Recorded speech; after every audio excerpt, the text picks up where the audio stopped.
Yay! Good evening, everybody, and welcome to Bordertown Strange. I'm Pam, and this is my co-host Jess. And our special guests tonight are Mark Bannon and Enzo Cyril. And we had a little bit of a different show planned for tonight, but unfortunately, our guest got the flu, so we are going to go with that one the next show. And we decided tonight we're just going to do notebooks. Yeah. Only slightly different. For all of you who've watched The Fringe before, oftentimes on there, we'll just pull out my notebooks, and it's kind of the same game. You pick a notebook and a page, but instead of me just listing out what's on the page, we all discuss the topic that's featured on the page. So it could be just about anything. And... You know, who knows if it's my own personal research or if it's something we've all discussed before. Who knows? We'll be discussing it tonight anyway. Huh? Yep. Roulette. Let's roll it. That's basically what it's going to be. It's super fun, though. We've played it on The Fringe before, and it's a hoot. And it brings up a lot of topics that we haven't talked about in years sometimes. So, and a lot of the times new information has come up since the last time we've talked about it. So it actually makes for a pretty good show most of the time. And that's true. And it's fun to see how much we remember, you know. Oh, right? No. It has begun already. For those of you who are just listening. Our friend Ian. I'm going to try to restrain myself. Yes. Oh no. Too funny. Yes. He's brought up the poop jokes again. He did. It's always fun to see. Basically, what you guys are going to get tonight is a really good look into what one of our meetings turns out to be, because a topic will get brought up and then we'll all discuss it. And yeah, this is really how they turn out. So it'll be fun. Good time. Hope so. Nice. Yeah, for sure. Yep. So do you want to do a little bit of housekeeping, Jess, before we get started? I will. Hold on, I'm switching over my stuff here. Okay. So, basic stuff. As always, a huge thank you to all of our followers and our subscribers. If you're watching right now live and you're on Facebook, take a second to like and share. And if you're on YouTube, take a second to give us that thumbs up and hit that bell if you haven't already, so you'll know when we're going live and when we're bringing you new content. We also want to remind you all to send us your stories. Send us your show ideas too. Not that we don't have 1,001, but we would love to hear what you want to see and hear us talk about. So please do that.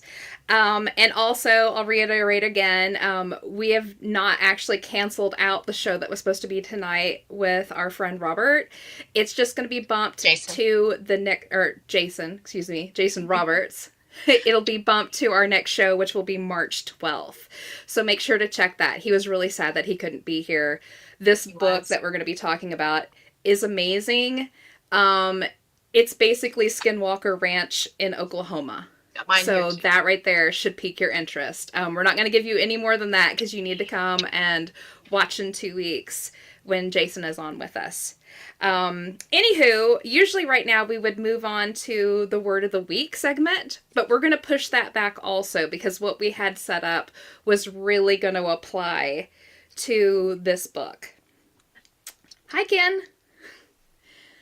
So we're going to push that back. We're going to wing it. Actually, our Word of the Week could be postponed today, I suppose. Oh, that's a great word. Yes, postponed. Which us in the ghost hunting community know very well. Many a time we have gone to do an investigation and last minute it got postponed. So it's a fantastic paranormal word. It really is. It is. Yep. Oh, we just postponed Enzo, it looks like. Uh-oh. There you are. Sorry. Oh, he's back. Didn't think you'd want to see me like trying to blow my nose. It was. It don't stop me. That's funny. Yeah. All right. So I say, let's get this underway. So everybody in the chats, whether on Facebook or on YouTube, start putting up your numbers. So I have, it's the usual if you've watched it before. If you've not, I have 5 of my notebooks packed full of information. I tried to grab a couple of older ones so we kind of have some fresh material. Everybody pick a page, or excuse me, pick a book 1 through 5, and then pick a page number 1 through 100.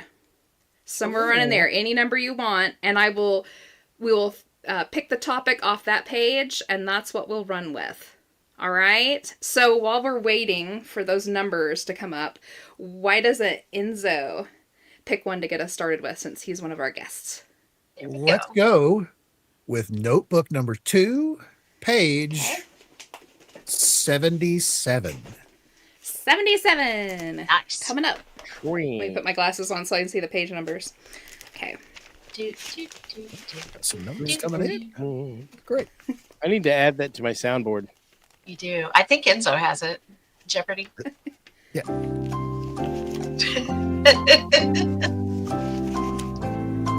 Nice.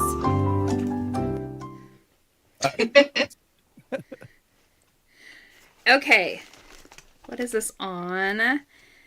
Known documents. The Devonshire. Hold on, let me flip to the page before so I know what it is that we're talking about here. So last night on our Okay. Yeah, go ahead.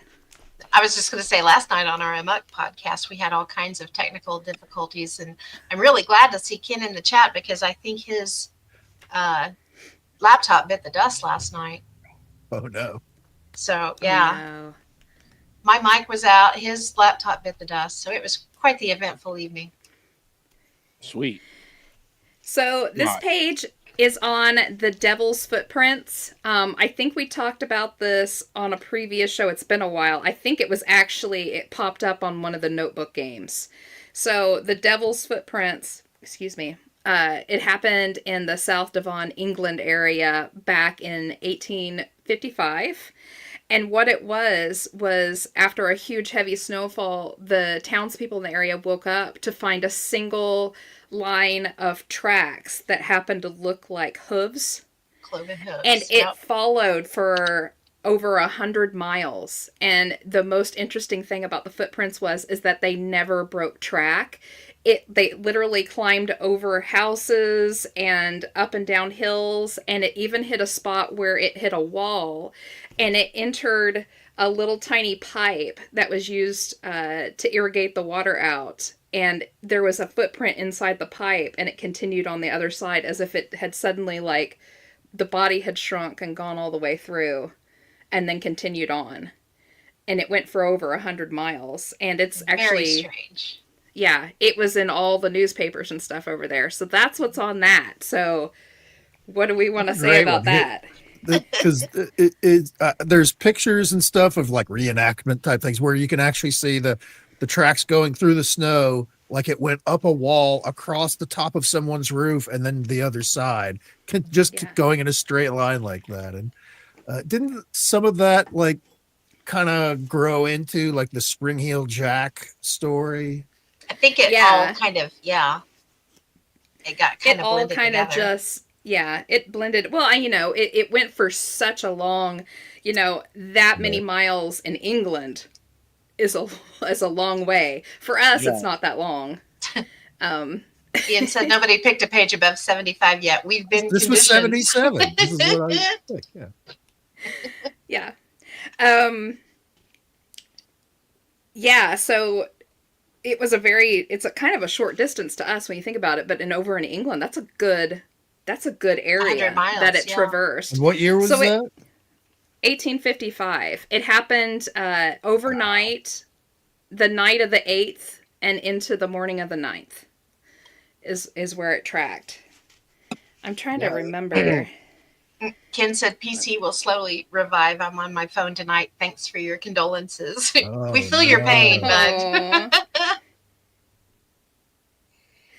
Yeah, the prince extended from Exmouth to Topsham, across to Estuary and Dawlish and Tynemouth, Totnew and Torquay, Weymouth and Lincolnshire. Goodness. That's a lot of... That was a lot. My tongue's kind of twisted right now. Yeah. The interesting thing is, like, I've got listings of publications that it was in. It was in the newspapers, all across there. And I found later on, it's a little side note to myself, I found in 1850, which would have been, no, 1860? I think it is. I can't read my own writing.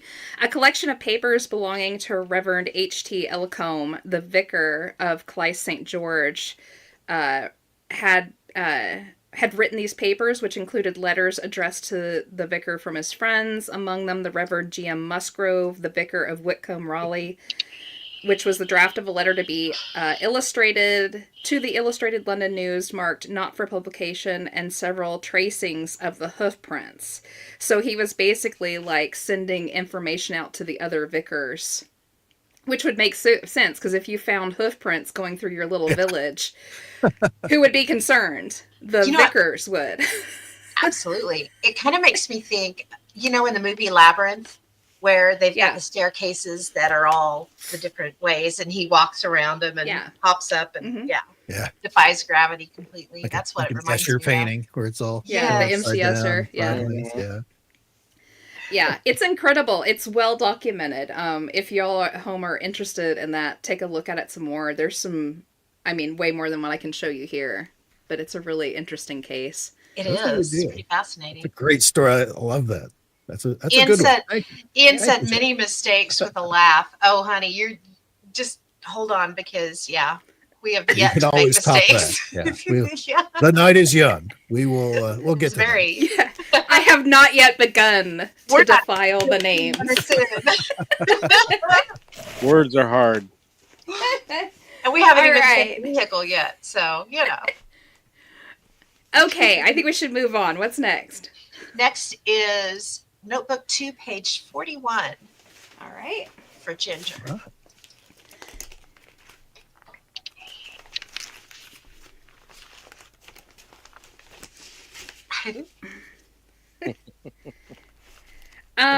This is a crop circle that happened. Where did it happen at? In Kansas. Oh, nice. Yeah. So basically, it's an ICCRA, which is the Independent Crop Circle Researchers Association file case. So I would have probably pulled this when we were doing crop circles in the 4 states area, I believe. That would have been on French. Yeah. So this one happened in Highland in Donovan County, September 28th, 1991. So not extraordinarily long ago. Not really. After a night of BOLs reportedly witnessed an unmarked U.S. government agency visited this small rural town, cordoning off 3 square mile area of farmland with roadblocks and erected an electrified fence around a particular field of corn. The farmer... Sorry. The farmer who discovered the crop formation described it as being a strange script and only managed to sketch out about 1/4 of the markings. Each mark was about 10 to 30 inches in diameter. Local residents who attempted to enter the field after the U.S. government agency left discovered that in the area of the field affected, there had been an attempt to harvest the corn, but it had been pressed too flat to the ground. Instead, harvested stalks had been spread on top of the affected areas to disguise the markings. The witnesses reported EM effects while measuring out the 1/4 mile formation.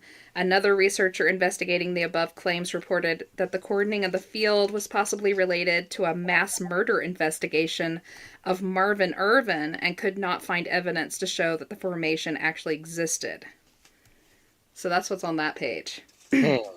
And this is the page, which I tried and failed to put in the chat for people to look up themselves. But is this the design here at the bottom that they think this is what that was?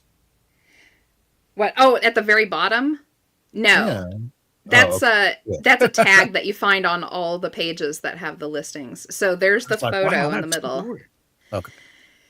Now, a good way to talk about this, we don't have to talk about this case in particular, but a lot of the times the government will step in on these corn circles or, crop circles in general, and do exactly what they said they did here. They will oftentimes intrude in, bump everyone out, rope it off so no one can get in for days. And then when people come back, the place is just messed up royally. Mm-hmm. And they will threaten the farmers with all sorts of horrible things. In many cases, they actually will take that portion of the land, and the farmers don't get it back. Which, yeah, that's not cool. No. Ian said, how did Doug and Dave explain that one? Well, don't you know that they, they hopped on a plane to Kansas and came over here. Yeah. There's a tavern teleport. Or maybe they used one of their long jump poles and made it cross the ocean. Yeah, that's right. Those two old codgers with the pole vault thing. That's like, that I would believe the UFO did it before I would believe that. Right? Yeah. It'd be like me running a marathon. That shit ain't gonna happen. I can't even imagine you driving a marathon, but yeah, but government sticks its nose into those incidences more than you realize, which kind of begs the question, if these things aren't real, as the government tells us that they're not, some fantastical thing, then why are they sticking their noses in? For days at a time. Yes. And taking they property. Would go as far as to claim the property. That's it's pretty bad. Gone from Men in Black to farmers in black or something. I don't know. That's kind of weird. Yeah. Mm-hmm. All right. Ken said they're amazing acrobats. Very maze jokes. I like it. And well, shucks. Very good, sir. Very good. Ken is the king of corny comedy. He is. Corn. He's the king of corn. Oh. So bad. So bad. It's great. Heck. We love it.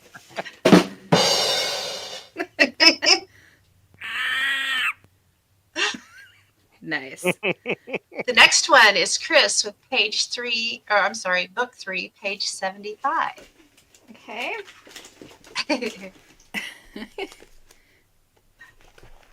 That's a good one, Ginger. That was. That was.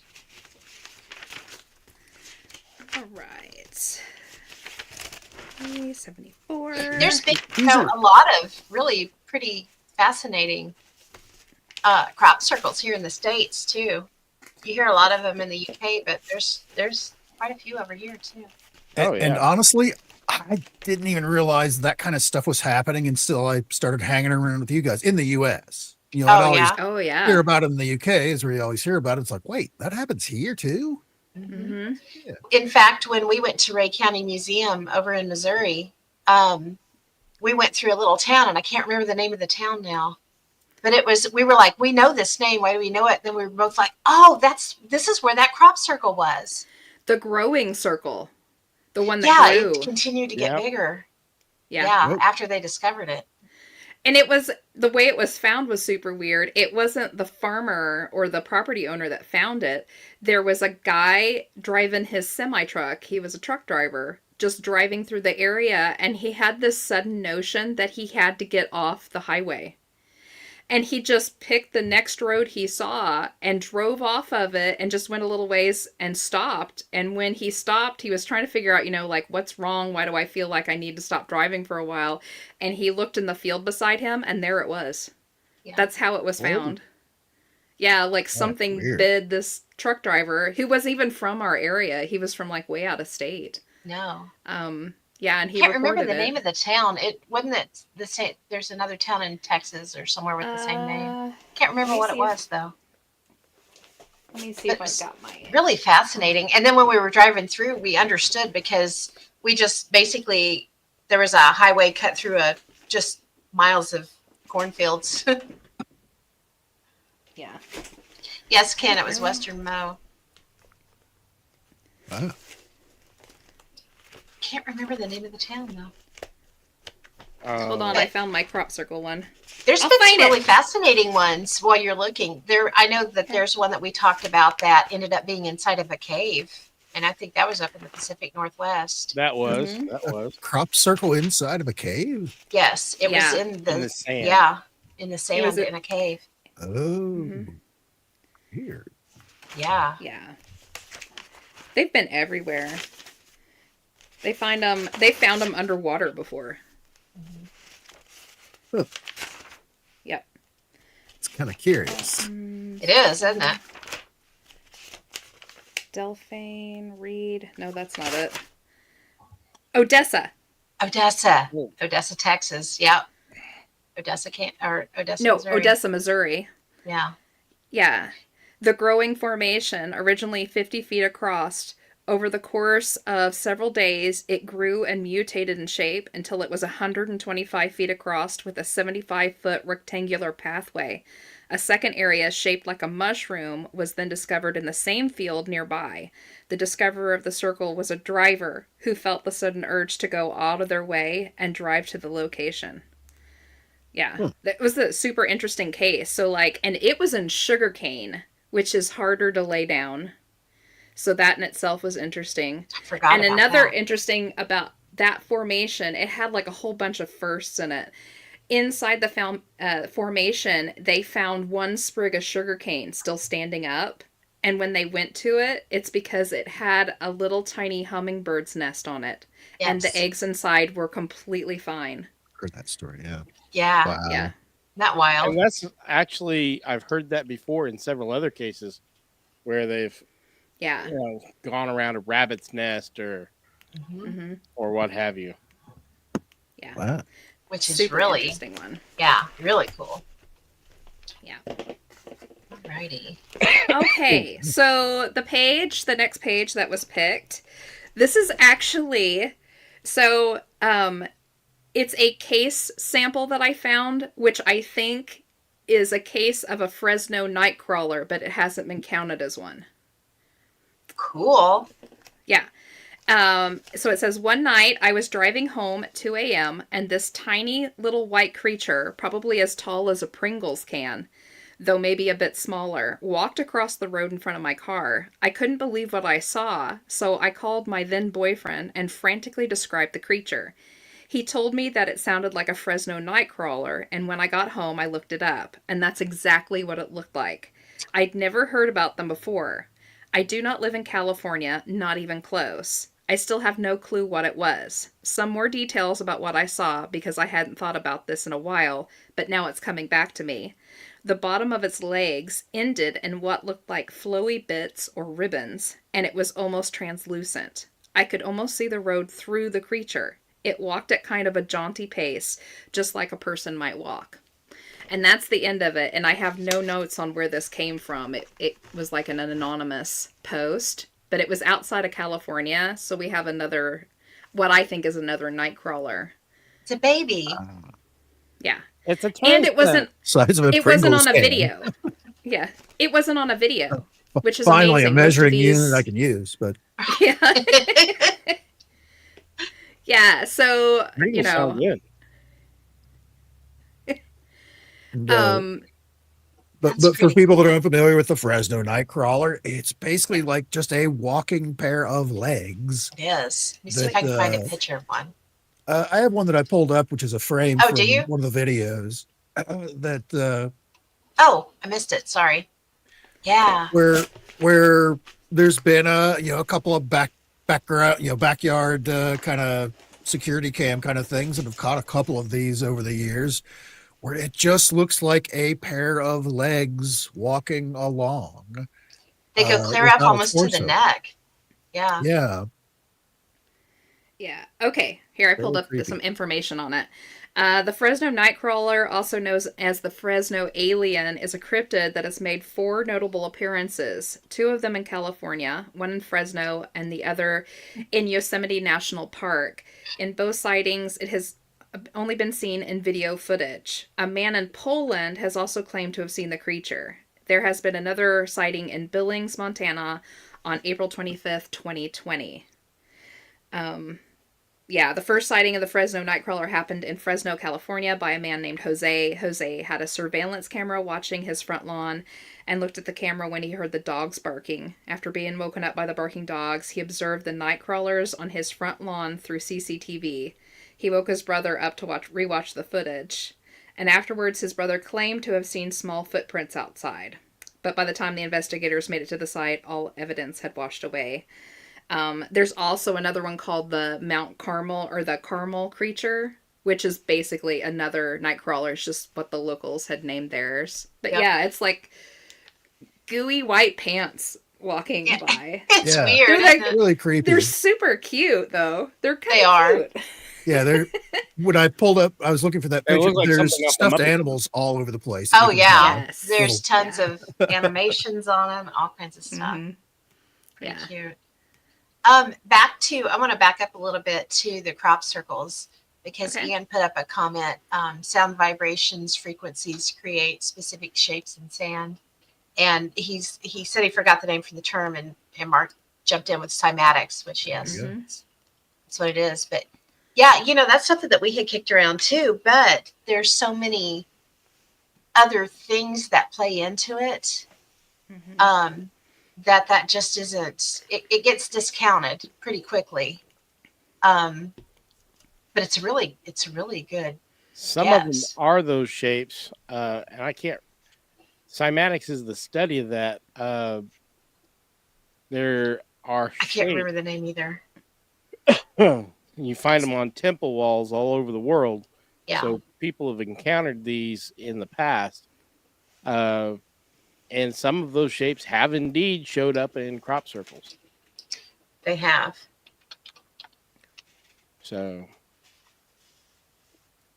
I mean, it is a thing. It is. I was going to see if I could find it really quick, but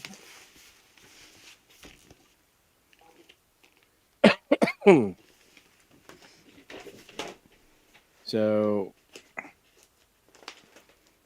A lot of crop circles also seem to have a lot of like Mandelbrot type settings where it's just those continuous circles and spirals, follow those, whatever what is that called? The magic a- ratio or whatever that's called. Yeah. I forget what it's called. golden- That is. the Golden ratio. Yeah. Yeah. Where that spiral style The that's the Fibonacci. same. Yeah. That's it. Fibonacci. Yeah. yeah. All right. Well, while Woohoo. you're doing that, I am. Cord wanted. Is it Cord that's next? Here is, yes, Cord was next. Okay. So, the cymatics, the patterns. Yeah. Yes. This is, based on frequencies that are played. These are the patterns. Basically, what they do is they take a speaker and they put sand on it and they run these frequencies through it and it will bounce out into these patterns. And it's Yeah. really Mhm. And fascinating. they show up in mosaics on floors and in temples and stuff all over the Mhm. world. I'm just, especially in, I want to say the Indian area, the Indus Valley region. Mhm. So, And some of them, they thought maybe they were able to even control vehicles, make flying vehicles with the cymatics. so, and we had a cymatics episode on the Fringe. Mhm. I invite everybody to go on Spreaker and check out our catalog and check that episode out. It's really super interesting. It would and I have been think back in June, Yes, I believe so. June 2024. I can actually check real quick on the Looks like we had a two-parter, so it was May 27th and June 10th. Maybe. Shocker. We had a two-parter. Not us, never. No. I'm shocked that it wasn't 3. Shock is the fact that I think the last two podcasts that we've done on Strange have just harmonics been and one-parters. cymatics was I know. That's crazy. June 10th. May 27th and June 10th. Yep. So it is pretty fascinating. It was a really good episode, or 2 episodes. Yeah. If you guys want to Yeah. check it out. And I Definitely. think we'll probably cover it again because there's lots of new stuff coming out on it. Mhm. And they're actually using it in medicine and stuff. So it's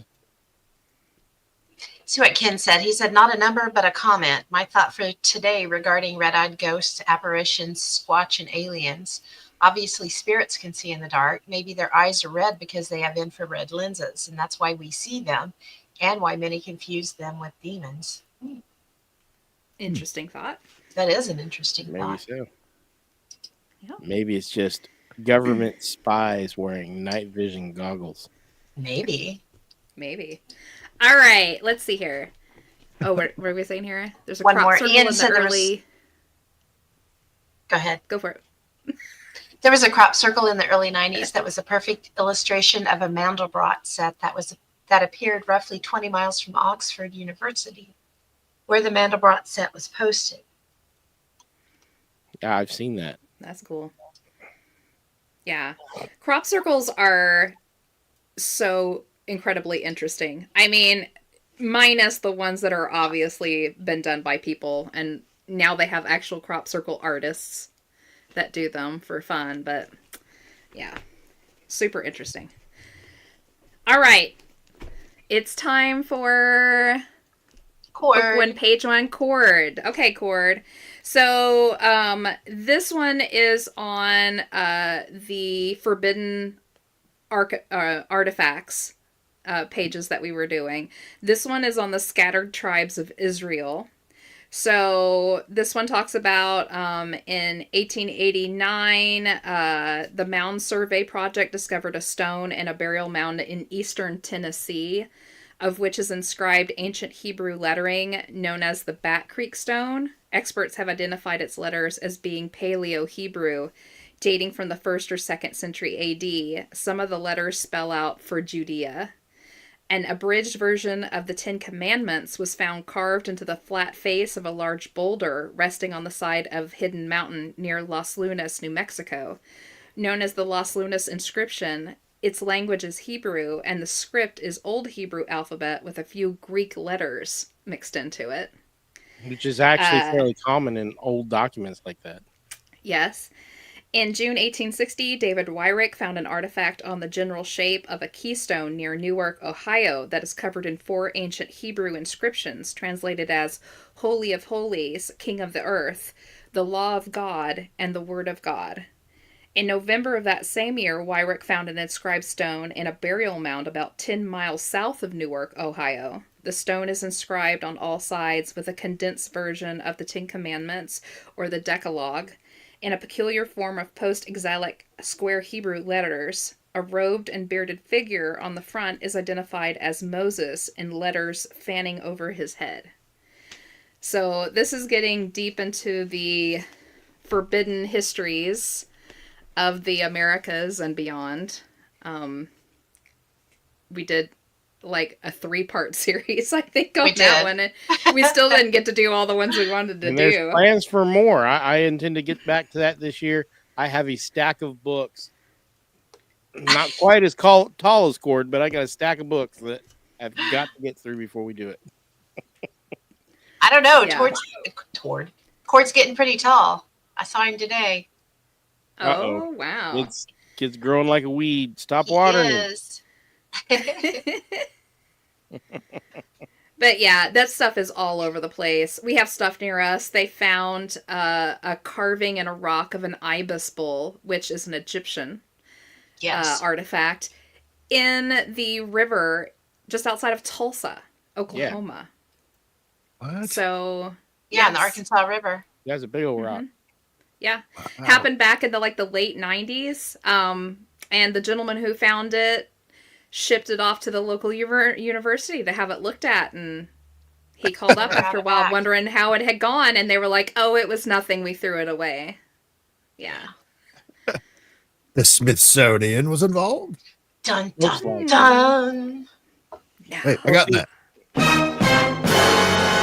There you go. That The always needs to Smithsonian play with the University? No Smithsonian. way. No way. Yeah. Not them. Never. We basically trashed them during that whole series of. We did. I'm surprised we didn't get pummeled in the middle of the night. Let's see. The Arkancided? next one. Yes. There's some really fascinating things that have been found. And in fact, I was reading something the other day, and it was talking about some of the coal that was dug up in Oklahoma, and it was transferred out, I want to say, to Ponca City. When they were refining it then, they found an iron cup that was encased in coal. And that would have had to have been there for millions of years. Well, that Yeah, brings I've up heard of that two before. theories. Yeah. Two theories there. One, either coal and oil can form much faster than we think it can, Mhm. or there was another civilization before ours. Either one is possible. So Yes. even if it does happen fast, say on a 10 to 12,000 year ratio, that still puts it at our early ancestors, which were roaming around on this continent 12,000 years ago. Yep. So it's entirely possible that there have been multiple iron ages or multiple bronze ages Mhm. that were just wiped out due to weather anomalies or what have you. Yeah. Oh, I'm sure. Yeah. Because humans, a lot of people think, oh, our ancestors were just dumb. They didn't do this. They didn't do that. Our ancestors were every bit as intelligent as us. Had Absolutely. the And it you is know the height had of the same arrogance brain structure for like a million years. It's Yeah. Yeah. that several 100,000. It is very arrogant to believe that they were incapable of these things. We know that the ancient Greeks had calculated the circumference of the earth within 200 miles back when the Great Library existed. And the only reason that they miscalculated was because they guessed the equator wrong. Yep. By a very minuscule amount. Yeah, Yeah. it doesn't take much to be off with numbers that big, and they were really close. They were really close. So the next All right. one is Ian with book 5, page All right, 43. what do we got for Yeah. Ian? Got it. Are you ready to 43. go? Oh, wrong one. Yep. This is Vikings in Kentucky. We're on a roll. Ooh. Ooh, Yeah. So this one is one of the really interesting ones. We've actually discussed this before, but I think it's been quite a while. So, 1932, near Louisville, Kentucky, a mound was excavated and found to contain the remains of several Indians and one Viking warrior, complete with blonde hair, beard, metal shield, spear, sword, knife, and helmet. The site was later bulldozed by local authorities. Shocker. Yes. However, interestingly enough, that's not where the story ends. A little later, 3 rune stones were found nearby, and they deciphered them. And it said, a contingent of warriors became shipwrecked on the coast and made their way westward, dying one by one from sickness and hostile Indian attacks, until they came to the Ohio River. The last man of this group had befriended the local Indians and was buried in said mound. Kind of interesting. So basically, this whole contingent of Viking warriors came by a ship, made their way inland. They one by one dropped until only one was left, and he was lucky enough to luck into a nice tribe that in the area, and they took him on, and he lived with them until old age. And when he passed, they buried him in his full regalia that he came with. wow. Yeah. So That- pretty interesting. That was when we were talking ancient annals of Kentucky, I believe. Yeah, Ohio River Valley and the Giants, Yes. and all of that.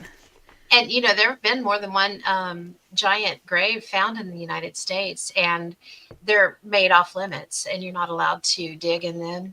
And if you do, you will go to jail. I mean, they're serious about it. Yeah, There's a ton of them out west. Mm-hmm. Yeah, Mummies with red out hair. where Enzo's girlfriend is. That's right. Yeah. Yeah. Lovelock Cave in Nevada. Yeah, that's right. Yeah. In fact, I bet if I looked far enough, I'd find the Lovelock Cave in here. Probably because I know we believe it. talked about it when we were doing the Giants. Yeah. Pretty I bet it fascinating stuff, though. is. Choctaw. Curse of Yellow Hair. That's That's- interesting one. It is.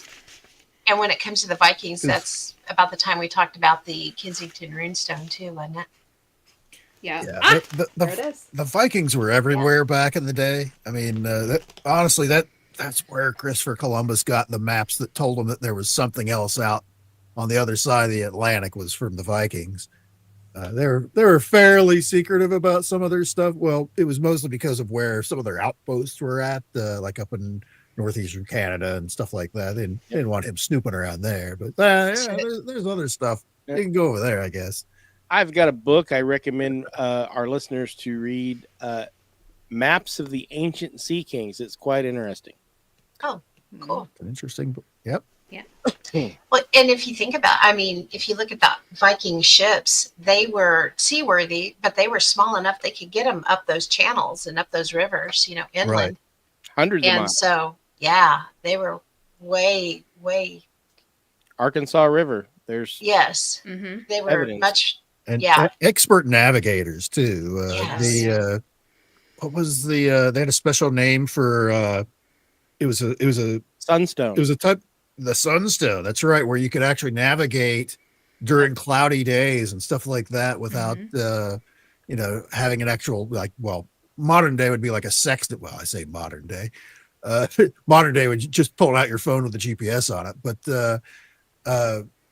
back in the days, 30, way back 30 years ago, before we had GPS, where you would have a sextant where you would shoot stars and stuff like that, which like the plane that I used to work on when I was in the Air Force, they had a actual sextant, and that was part of the navigation part, was to be able to navigate by the stars on it. They don't have to do that anymore because they have GPS, but that's thousands and thousands and thousands of years old. Doing that exact same thing. And Vikings were doing it way before everybody else. They were super explorers. Yeah. Oh yeah, that's what they lived for. I actually have a picture of a Viking sunstone up. Oh, sorry. What? Looking down below. Oh, cool. It's got That's a cool. crystal in the middle of it there. That's the sunstone. Yeah, that is super. And that's the design is it's to there's a name for the design. It's like the Verisol or something like that. I'm awful at it, but it's to protect travelers, to help them to find their way home, kind of a thing. So it's very cool, and it's based off what we would later become like your simple compass rose of north, south, east, west, and all that. They were doing it long before everybody else in Europe. It doesn't matter what your crappy history book tells you. Right. Very true. History is either written by the victors or by those who are trying to make themselves look big. Mm-hmm. Yes. Yeah. I.e., you go to China with a map that doesn't show China as being the center of the world, you will go to jail. Gee. Yes. Or you used to. I don't know if they still do, but they used to jail you for that. All right, we're not done with In's page yet. There's still a little bit more. Oh, So cool. halfway through the page, it changes over to Romans in Kentucky. Ooh. So nice. we've got in the mid 1800s, two spelunkers were exploring a cave in, I think it's Muhlenberg or Multenberg County, and discovered the remains of 4 mummified people dressed as Romans. They also found a corpse of a monkey. All the bodies were petrified. A monkey. Huh. Yeah, they found a monkey. probably came over with them on the ship, wouldn't you think, as a Right. pet? I'm And sure. That's it. Yeah. We really have Petrification also does not take as long as most people think. No, especially Especially in in a the dry right ass cave. conditions. Yeah. right. If they're in any of those, because there's any cave system, especially around Kentucky, that's part of that Mammoth Cave network, which Yeah. runs over a giant section of the eastern part of the United States, where just you could literally go for hundreds of miles underground, deep underground, without ever seeing daylight, and you're still trucking. You could still keep right on Mhm. going. It's a lot of it is unexplored because it does extend out for so far. And it's 'Cause incredibly nobody's dangerous. Yeah, it's insanely dangerous. Mhm. There's a That's all reason why part a of lot of the. those guys die all the time trying to go back to Yeah, trying to Yeah. map they it drop all like out. flies. Oh, yeah. Yeah, the Mammoth Cave system is called the Mammoth Cave system for a reason. Because that sucker Really is big. expansive. Yeah. Yeah. It ties into so many of the other stories that we do, things that we talk about. Might be fun to do just like maybe an episode on just the Mammoth Cave and all the stuff that's involved, or Ooh. how big would that get? That is a very good Yeah. idea, ladies. It Are, might are we get- going to Agartha? Are there lizard people? Hang on. This is a Lizard people. It's a land of the lost. It is. that's it. All right, the last thing on this page is about the glass artifacts that they found, which is super interesting. Artifacts made out of glass. Late 1800s in Henderson County, mounds were excavated and were found to contain artifacts from a pre-Indian culture. The artifacts looked very un-Indian, most of them being made of glass. Now, if I remember correctly, because I don't have the information here, we looked into that further, and they actually found weapons and spears made out of a extremely hardened glass, and it's a system that we can do nowadays with the right equipment. It's not something they should have been able to make back then with the minerals and stuff that was infused into the glass to harden it like it was. But they had found spears and knives and all sorts of tools and weaponry made of this glass. Vitreous. So in a civilization that was here before us, that obviously something cataclysmic happened where we lost all that information. But think about it. It would be like if our civilization today, if something cataclysmic happens, how much are we going to lose, and how fast are we going to be knocked back into It'll the go dark fast. ages? Yeah, It'll go because fast. I mean, honestly, everything's so specialized now. You have people that know how to do specific things, but really nobody knows how to do a whole lot of, The internet goes down for 24 hours and people lose their mind. Let's get Oh, serious yeah. here. And that is what If Tomorrow is going to be out about week after next, is what if the internet ceased to exist? oh, Ooh. So, that would be bad. TikTok Stay- going down stay was tuned bad to that. enough. yeah. that was the People end of the lost world for a lot of their people. It was, yeah. It's pretty wild. Okay. All right. Oh, wrong one. Yeah, I think There we we go. did that one. We did. So now we're doing 330. Okay. Yep, notebook 3, page Alright. 33 for Stacy. Very nice. All right. So this is on the leaping monsters of the Brandywine Valley. Ooh. So this is what was this about? I think this is when we were doing this is old. This is like super old. I think there was a time when Pam and I, long before we were doing podcasts and stuff, we got really interested in leaping cryptids that Yeah. leapt. And we did like a whole butt ton of research on it, and this is one of those pages out of there. So That's been a minute. it's this one's a very old notebook. Like I said, I grabbed a couple of really old ones so we'd kind of have some fresh that's gonna be stuff. 2012, 2013, maybe. Probably somewhere Bye, around in Ken. there. Bye, Ken. Bye, Ken. Thanks for the corn. Yeah. Did you say thanks for the porn? You should I- always thank people for that, but That's not what I said. Should we? Sorry. Nino's Oh. here good. Oh no. On January 21st, 1932, James McCandless, walking near the town of Eagle in Chester County, Pennsylvania, saw a hideous form, half man, half beast, on all fours and covered with dirt and hair. A short time later, 2 employees of a nursery near Dorland reported that they were frightened by a monstrous leaping thing, neither man nor beast, which approached them. A McCandless and a haunting party canvassed the Dorland area but found no sign of the creature, nary a track nor any sign of exactly where it had come from or went. And underneath that is another sighting called the Dorland Devil, as it was known, vanished for a few years before reappearing to be witnessed by Sidney Ladley, a Downingtown man who was traveling to Milford Mills. Ladley reported that the creature was similar to an oversized kangaroo with long black hair and eyes like red saucers, and a passenger in his car confirmed his sighting. Ladley reported that the animal leapt across the road in a single bound and vanished into some marshland. Like McCandless, Ladley organized a party to search for the beast, but came up empty-handed. The site of Ladley's sighting is now submerged beneath the waters of Marsh Creek Lake.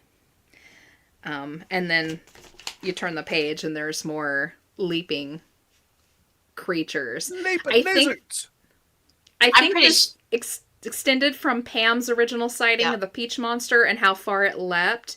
Yeah. So I think we went on like the hunt to see if this was something that was just like a Bigfoot thing, or if maybe what she hadn't seen wasn't quite Bigfoot. Maybe it was something close. Yep. We were still in very much our infantile stage of all of this weirdness that We were. kind of have dabbled all in now. Back then we were babies to it all. We didn't Well, we knew very little.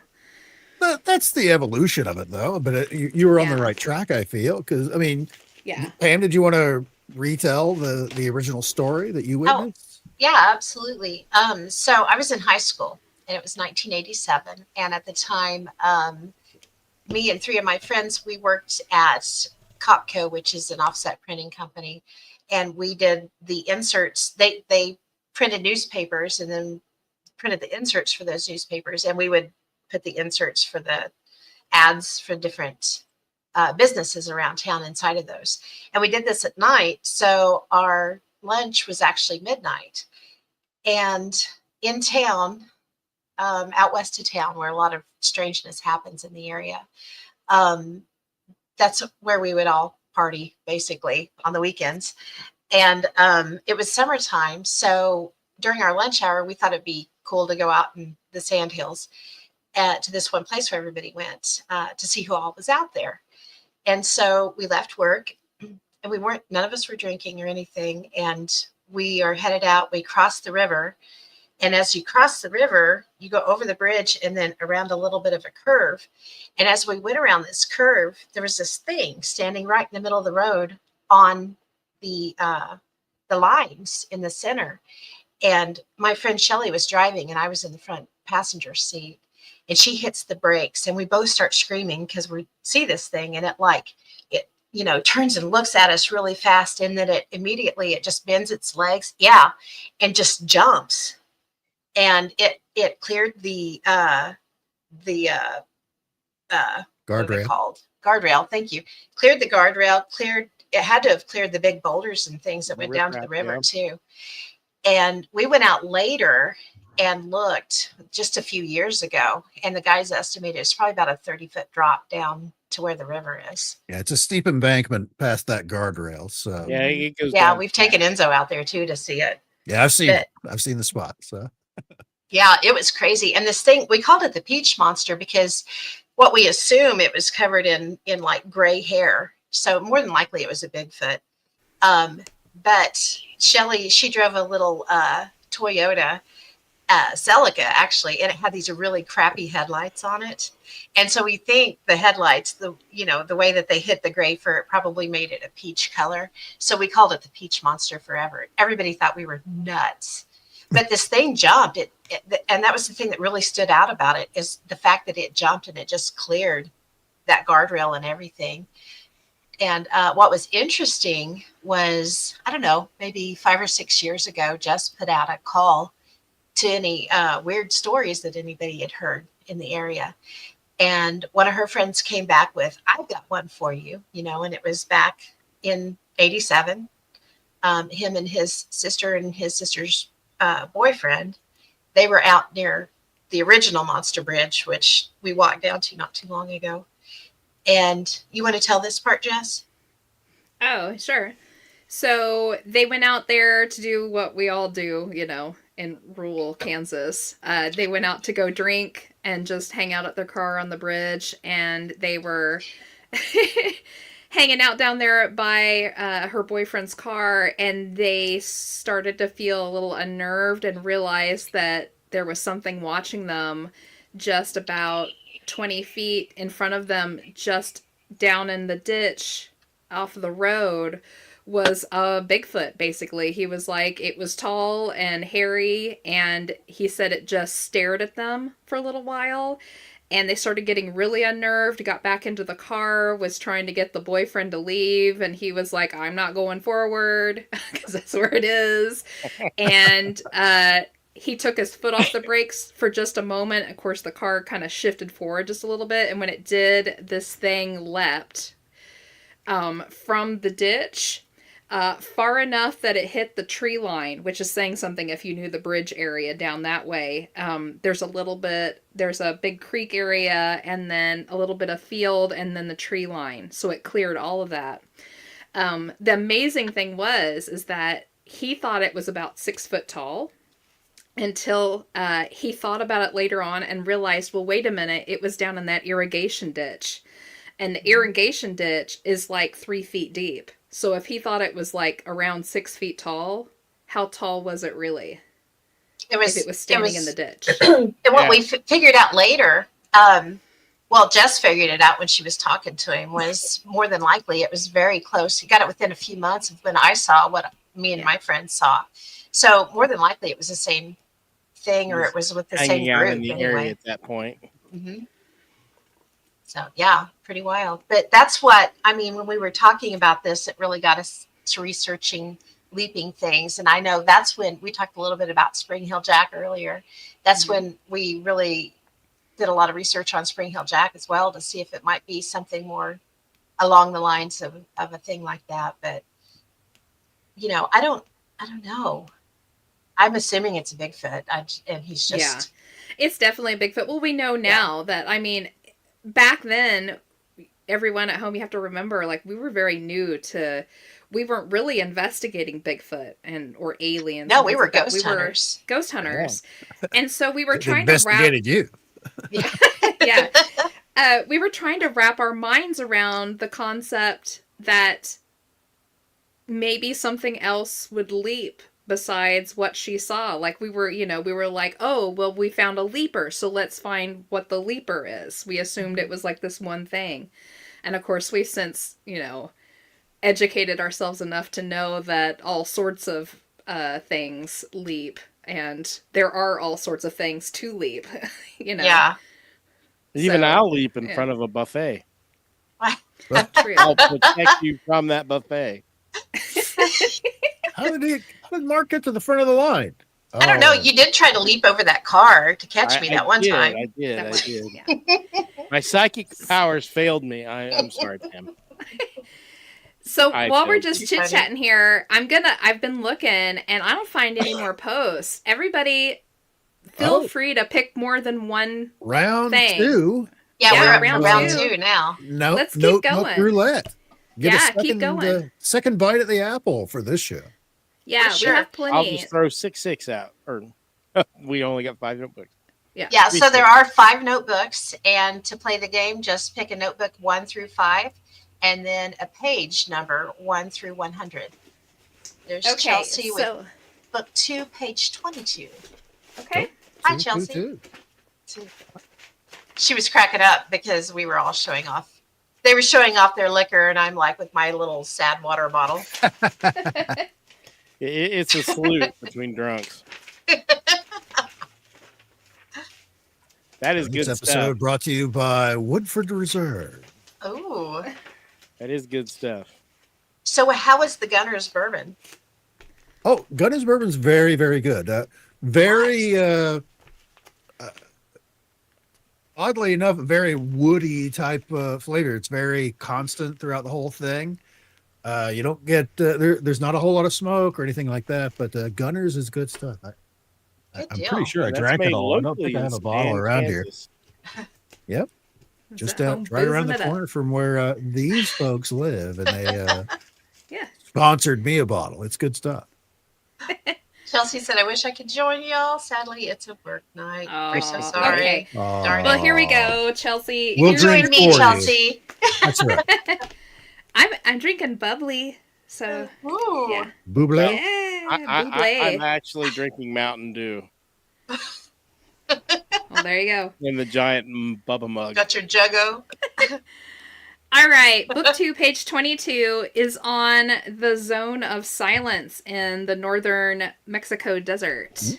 Nice. Do you guys Ooh, know that's a the good zone one. of silence? The zone of silence. Yes. So There's it's a a song on 30 it's a 30 square mile area.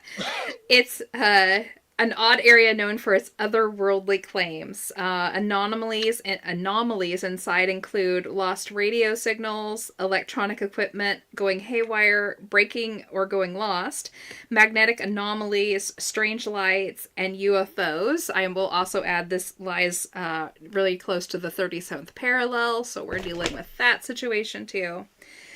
A radioactive U.S. military test rocket sent into space in 1970 ended up in the zone some 500 miles away from its re-entry destination. This is an area known to suck in space junk, too, by the way. When it falls back, it often Interesting. falls back into the space. Huh. The legend of the area: people will suddenly appear if you need help, and then just as suddenly disappear. A family who lives in the area are often visited by these people. They always ask to fill their canteens. They ask where they are from, and they said they're from above.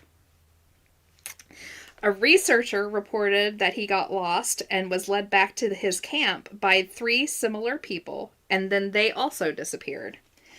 A third story, a couple got stuck in a downpour and 2 odd-looking men helped push their truck to safety and then vanished before they could thank them. So this is just what this little area is like. It's a little 30 I square swear mile Enzo area. and I were right here. I mean, odd-looking men. It's got to be us, right? Yeah, but I don't know if I'd see you 2 pushing trucks around. Not for very long. No. No. No, Maybe Not in the desert downhill. for sure. I could see you all filling canteens with liquor, Sure. probably. Booze. But It's not just for water, you know. Chelsea said the band does Disturbed should have do a overlook. recording of their cover, Sound of Silence, there. Maybe a choir would join. That would be Ooh. cool. Or they could get hit with space junk. Sound of Oh, yeah. Yeah, Bong. it is one of those weird dead zones that radios don't work, and you know it's strange. It's that- odd. There's this large area where just no form of transmission can get in or out of it. It's just this weird dead zone. Huh. well, there are some magnetic anomalies in that area. So, you never know. It's an interesting one, though. Yeah. It is one of those oddities, and because it is so rural in Mexico, it's not one of those places you can go and like do a whole ton of study, you know, because it is out in the middle of nowhere, And it it's is pretty, inhospitable. yeah, it very inhospitable to civilized folk that would want to try and go out there and investigate, because you know you might run into people that may not want you snooping around that area as well. It's not a very, very much like we can't do a whole lot of work during the eye of the Sahara, because there's bad people that live around that area. But there's certainly stuff going on there in that part of Mexico that it's just out in the middle of nowhere. You can't just drive out there. There's no roads or anything like that. It's just the middle of nowhere. But no radios work. I mean, it's one of those. Literally one of those. I'm standing here. I can pick up a nearby radio station and stand over here, and it's gone. I can't pick it up. It's Wow. just this weird, super weird dead zone area. Strange. Huh. Ian said it's where the Smithsonian store all their treasures. Could That's be where they right. dump all those giant Warehouse bones. 13. Right there. That's it. I love that show. I know, I miss it. It was so good. Okay. The next one is Ginger with Notebook 5, page 95. Yep, I got it pulled up here.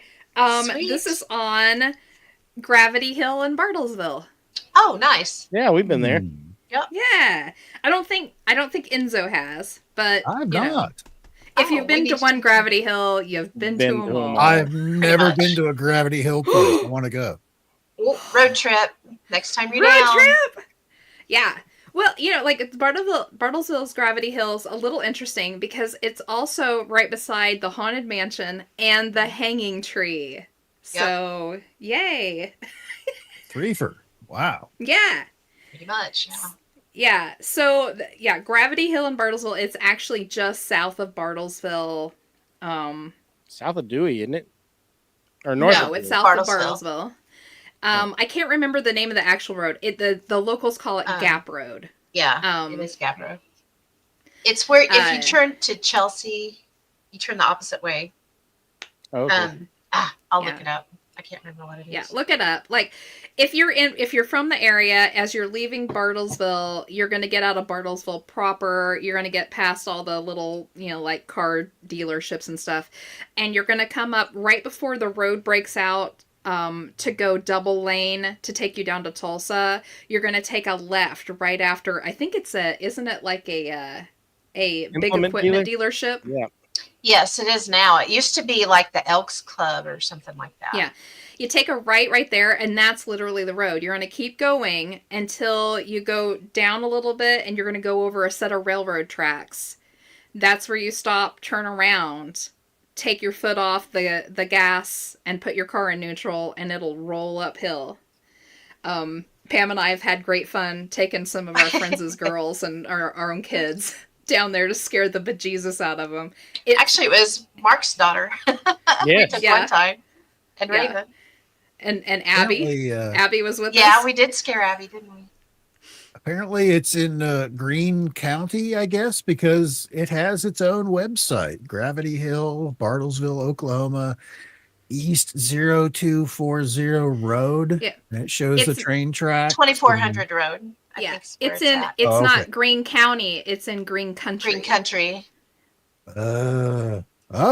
Greene Country Tourism. Excuse me. You're correct. Yeah, our whole area, like northeastern Oklahoma, is all called Green Country. That's like the slang term for the general area. I see. That makes more sense. I see the map in which I'm sharing if you want to pull it up. Oh, did you get it? Okay. But you can see the Green Country. I just assumed it said county. It's like, what? For a county?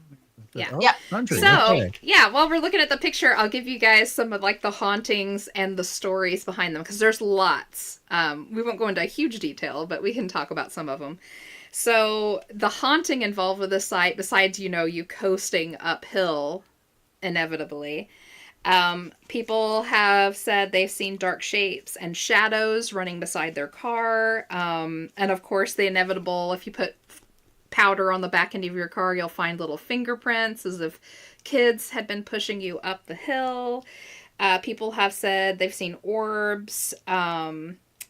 Radios will cut out. They've heard a ghostly train whistle down the empty tracks.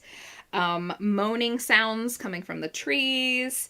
And of course, the death tree or the hanging tree is there. And there's another story associated with that one. And they've also reported seeing people walking up out of the tree line at night coming towards the road, which I have a feeling may be true, because I think a lot of the kids have fun going down there and scaring other kids that are coming Oh, to for try sure. out. Absolutely. Yeah. So the stories. Men were hung in the area years ago, and now those that were hung in the hanging tree, and now those men push your car away to get you out of the area. Um, the bus crash story, Yeah, that's the one killed. I remember. That's all over the country. Yeah. Yes, Yeah, there's every two. Gravity Well, Hill has that. Yeah. yeah, but Bartlesville's is better. Besides, they have the kids dying in the bus crash, but they also have a story of an entire football team that got killed, and it's Ah, the football team that pushes your car out of the way. Yeah. what? Yeah. Yeah. And you're supposed to put baby powder on the trunk of your car before you pull up to it and put it in neutral and let it, and it will. I mean, you'll go down and you'll go up and over the tracks and keep going. And And the secret to the baby powder thing is every time you open and shut your trunk, oh yeah, you get body oil on there, and you're Yep. just taking Yeah. your fingerprints. oh yeah, Yeah, for sure. exactly. An interesting side note to this spot, if you guys know our show or know us, you've heard us talk about the Catman out of the Cascades area just to the west of Caney here. Well, the Catman was so big and popular, the story of it is so big and popular in our area, it actually has kind of trickled its way down into the Bartlesville area, and the Catman is associated with this area. It has taken on the whole kind of a similar story. Women started going missing in the area, and we found out that they had been killed by the Catman, who was, a strange, disfigured humanoid thing with burning red eyes. And women dare not go into the area because he would take them and eat them. Yep. So he's matriculated up into the, down into the Bartlesville She's area. whipping out the big words tonight, y'all. Yes. On that thing, yeah. Don't hurt yourself. Yeah. Just trying to So figure that out.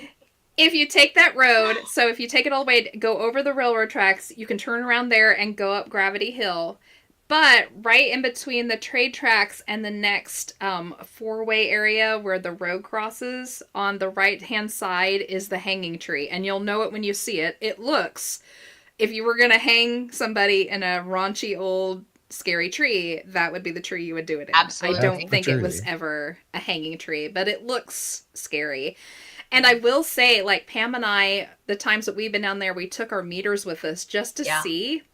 And that little space is active. And I'm going It is. to make a big bet that tree was probably never used for hanging. But so many people and kids have been scared of that tree for so long that it has taken on its own tulpa-like Yes. Oh, haunting. yeah.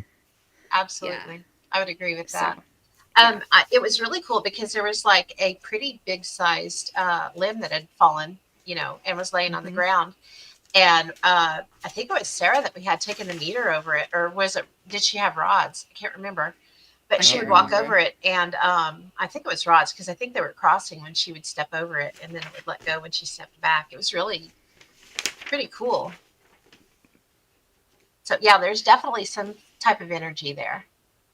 But I Yeah. think Jess is right. I think it's probably everybody infusing it. Yeah, I mean, and it's been shown that happens all the time. Oh, absolutely. And the Gravity Hill, I mean, it's super fun. If you live in the area, go do it. Go take your kids because it's a blast. Make sure to take a bottle of water with you so you can pour it out on the ground and they can watch it run uphill. Yeah. It seriously looks. It's, of course, just, it's messing with your Optical eyes. illusion, yeah. It's an Optical illusion, how it's laid out. But it does. It literally looks like it's running uphill. And Pam and I had the greatest time. We took some of our kids and friends and stuff like that up there, and I remember I was driving, and just to prove it to them, because I think Sarah accused me of like pushing on the gas a little bit. Yeah. So we ended up turning around and going back and starting over again, and I put the car in neutral, turned the car off, and then I put my feet under me in the seat so she Yeah. could see that I was sitting on my feet. And we started rolling, and those girls were screaming. It was so great. It was It fun. was awesome. But, I mean, you guys saw the page that Enzo had up. You can it really does look like it goes uphill on Yeah. past that railroad Yeah, track. if you go anywhere in the country, you are probably near a gravity hill. The reason being is the engineers at the time doing the train tracks used a lot of the same theories out of the same textbooks, and when they put these together, you ended up with that. And it does look like it's uphill. So. It does look like it's uphill. Chris said, I think that's the last time she went anywhere with y'all. I think you're right. I think it was. Probably. I think you are right. Yeah, I'm gonna have to go check this out the next time I come. Yeah, down. it's fun. We'll have to go down there. And it's only like maybe less than 25 miles away. It's not too far from us at all. It's not Yeah, far. I've always heard the stories, about assorted gravity hills all over the country and stuff like that, but I've never actually been to one. I didn't realize there was one down there. That's funny. Yep. And actually, just You're about right, a mile. Ginger. She's never Oh. been. Yeah, Oh, there you go. We'll have to go down there. Road trip. About a mile away from this spot is also Jesse Creek Cemetery, which is a highly haunted rural American Indian cemetery too, that you can go visit. It's a pretty little place. It is. And I think isn't Jesse Creek Cemetery the one where there have been little gnome-like creatures spotted too? Yeah, supposedly. We didn't see it when we got... Yeah. Pam and I We did actually not. spent like a half a day trying to find this freaking cemetery. We did. We GPS'd it, but it wasn't where the GPS said it was. And we ended up just going up and down all the little rural dirt roads until we finally found the sucker. But it's a beautiful little tiny cemetery. So... Oh, wow. This is back before we had fancy phones. Right? Oh, okay. Yeah. It's been a minute. Yeah. All right. So the next one is Is it Stacy with notebook 4, page 89? yes. And I've got it pulled up here. Okay. This is actually, we're kind of keeping it close to home here. This is a Bigfoot case file reported back in 2002 out of Nowata County. Oh, nice. It's relatively Oh, recent, wow. too. Yeah. So this is a BFRO report 5620, Bigfoot observed from highway. Okay, I'm just going to read it here. This happened Friday, January 10th, 2003. Location details. Directions are from Highway 75 north of Bartlesville, Oklahoma. Take Highway 10 east about 6 miles to Juan, Oklahoma. Once you pass the convenience store in Juan, and I will let you know that convenience store is not there anymore. It's not. But the Six Flag poles over Juan are still there. That'd Yes. be an inconvenient store. Yes. The field is just outside the city limits on the north side of the road. If anybody is from around this area, you know exactly which field they're talking about. And since I found this case file, every time I go that way, because I have a friend that lives in that direction, I'm always like super scanning that field whenever I go past. I have yet to see anything yet. Observed. Hello, I drive a delivery truck to Kansas 3 times a week. On the day of this sighting, I had taken my 12-year-old son with me on my route. As we turned onto Highway 10 from Highway 75, I told him to watch for deer on his side of the road. Or excuse me, on his side of the truck. And I'd watch on mine. This road has had several deer killed from vehicles, and I didn't want to hit one. Which is absolutely true. That's one of the worst roads for deer. It is. Yeah. As I drove, we watched and saw no deer along the 6-mile stretch to Juan. As we rounded the curve on the east side of Juan, it turns back into wheat fields, so we resumed watching. As I started to watch on my side of the road, I looked out across a winter wheat field which is green this time of year, and noticed about 200 to 300 yards away a huge black figure bent over. I slowed the truck down to get a better look when my son turned to look at what I was looking at, and he said, "Dad, is that a Bigfoot?" And about that time, it stood upright and looked at the truck. I replied with, "I think so." I would have to say it was about 7 to 8 feet tall and about 300 to 500 pounds, with jet black hair and a cone-shaped head, and very well proportioned. As we watched it for about 2 minutes, it just stood there and watched us while it ate something. It was picking off of a small branch it held in its right hand. The weird thing about it, it never ran or walked away. As we drove on, it turned its whole body to watch us drive off, not just its head. Now, when I drive that road, I carry a digital camera with me to get a picture, but I have never seen it again. Also noted, a few days after the sighting, I also witnessed a set of footprints going straight up a ridge and into the wooded area. Hold on, let me turn the page. From Highway 75, north of Copan, Oklahoma. So, on 75. Also note that there was at least 10 inches of snow on the ground, which would have made it very difficult for a man to walk straight up a ridge with that incline. Yeah. Time and conditions, morning. It was about 30 minutes after sunrise. Yeah. Wow. So, north of Copan, I know which incline they're talking about, and I've seen this before, Yeah. and Mark and Pam will know what I'm talking about. The huge hill that they ended up cutting into when they did the double lane. We used to hunt for fossils and stuff on the side of it when it was a full hill. That's what he's talking about. He saw the prints going up that incline. Could you imagine? No, because No, it's I huge. can't go up it when it's dry. Yeah. Yeah.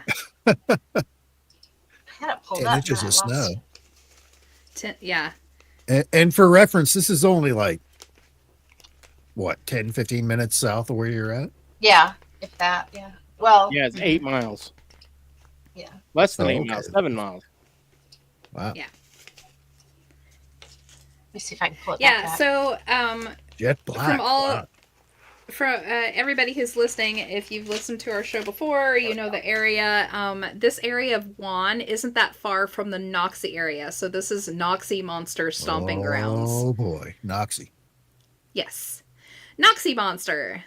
And right here, you can see So- the 6 flagpoles over one. Yeah. That's where the convenience store was. Yep. So it would have been right there, right on the edge of town. It's the first open field that you'll see to the north. Yeah. Boom, right there. Oh, there's Yeah. Noxie. I was like, where is Noxie? Yes. There it is. Right. Noxie is right there. Literally. So same area. It's too bad Ken left already because we took him out there. Jennifer and I did. So he could visit Noxie. Yeah.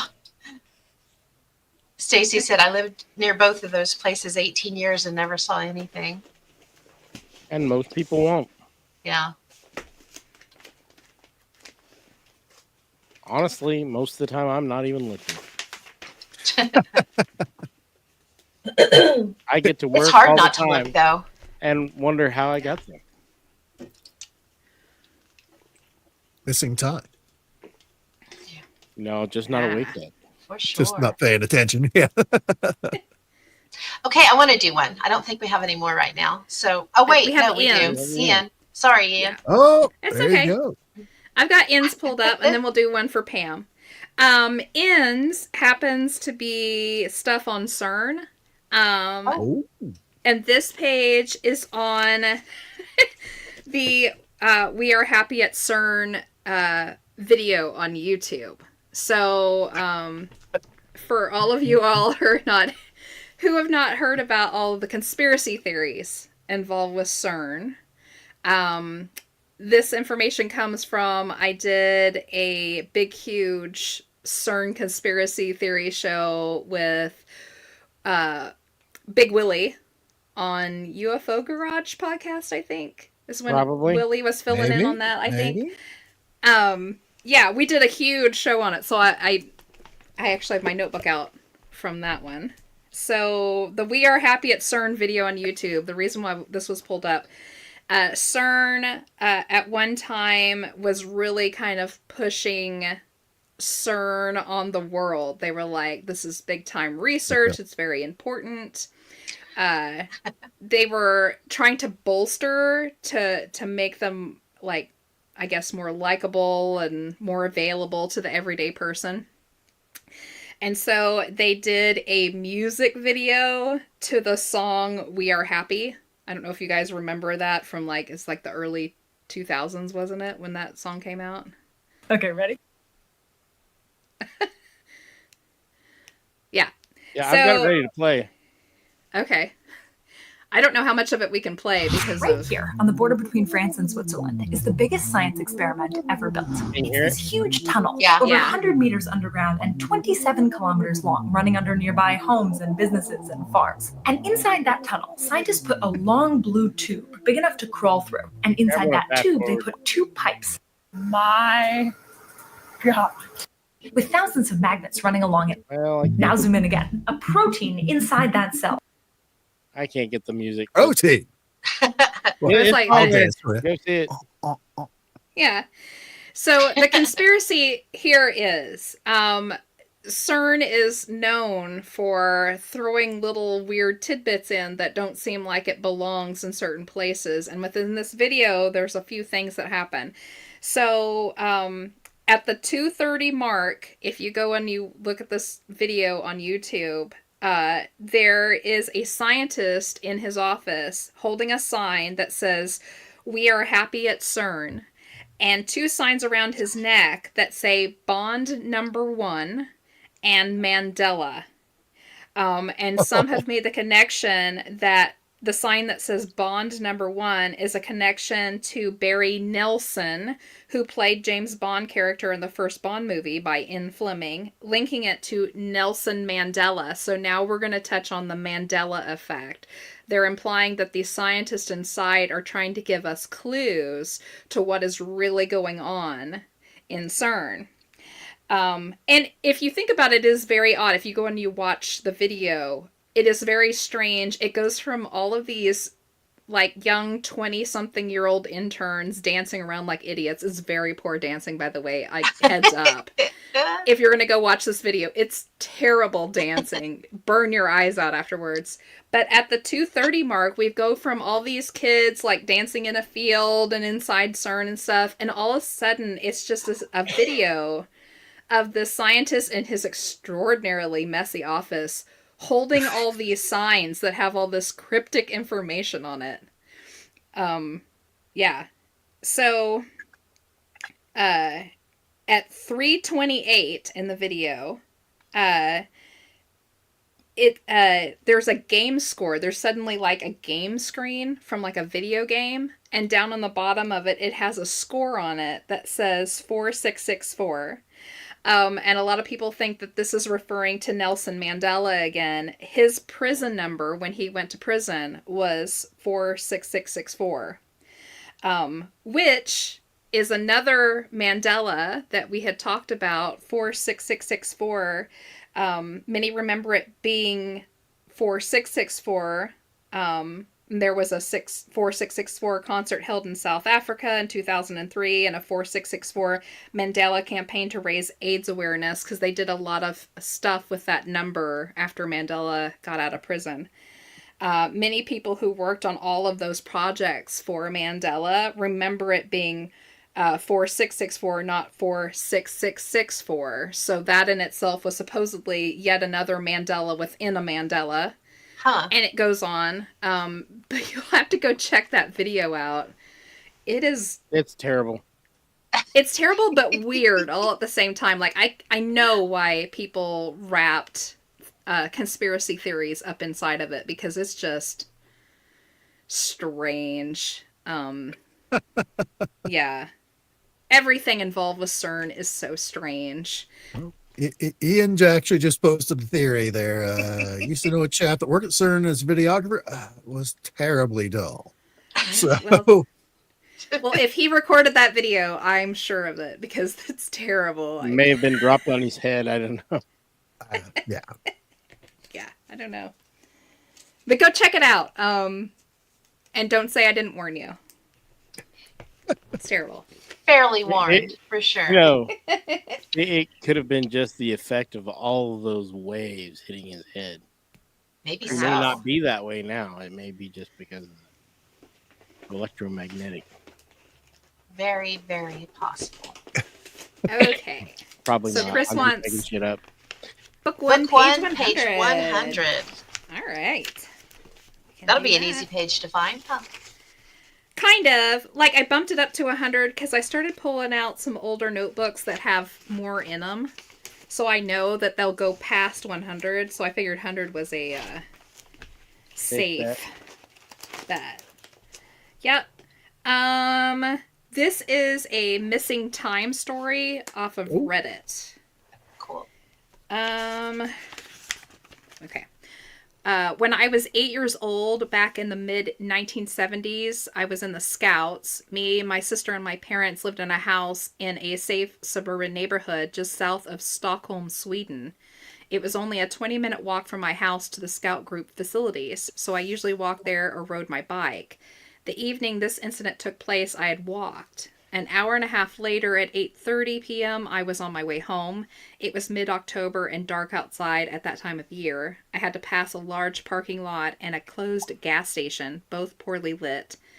I hurried past it every time until I came to a junction, and this evening was no different. When I crossed the street, I was finally in my own neighborhood, where I knew every tree, bush, stone, nook, and cranny, as kids do.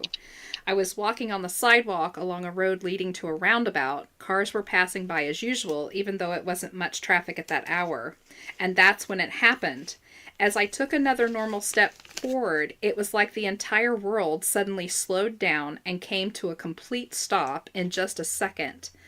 There was a sound that I much later came to associate to the deep subwoofer THX test sound at the cinema before the movie started. We all remember that sound.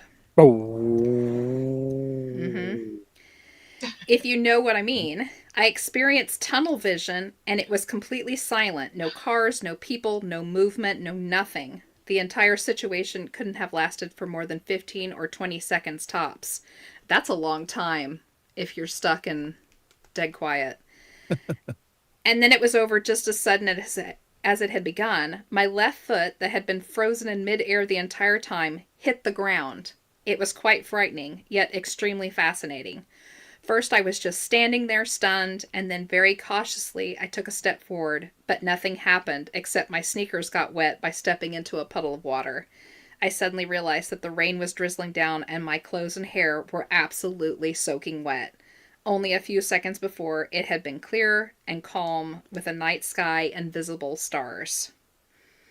I found the entire situation quite bizarre and hurried home, and I couldn't wait to tell my parents what had happened.